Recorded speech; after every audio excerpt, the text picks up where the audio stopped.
The purpose of our study was to evaluate next-generation sequencing in patients who have metastatic castration-resistant prostate cancer and in patients who have undergone all sequencing treatments with approved agents. So they are just at the terminal phase of their disease.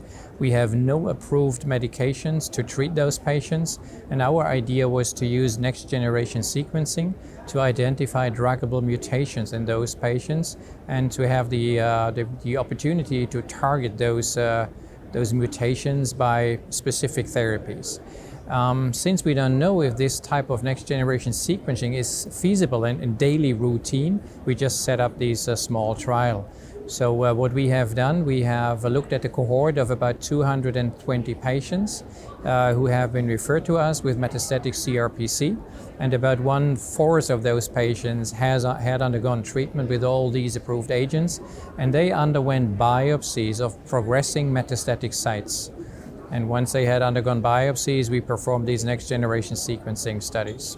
So what we found so far is that, first of all, in all patients, we could get access to all the metastatic sites which were progressing. We could get enough material to perform these mutational analysis. What we saw is that about half of those patients who were amenable for biopsies had druggable mutations, so we could deliver some type of targeted therapy.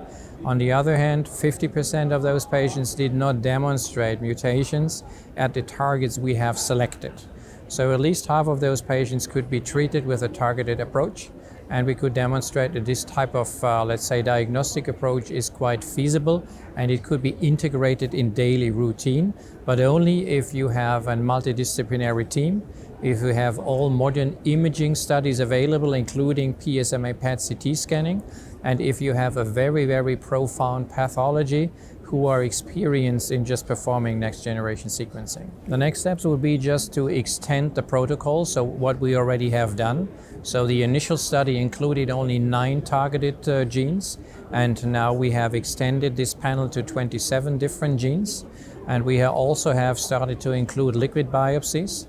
We are right now, one of the bottlenecks of this type of diagnostic procedure are costs. Usually it costs about 3,000 to 4,000 euros to perform one single study.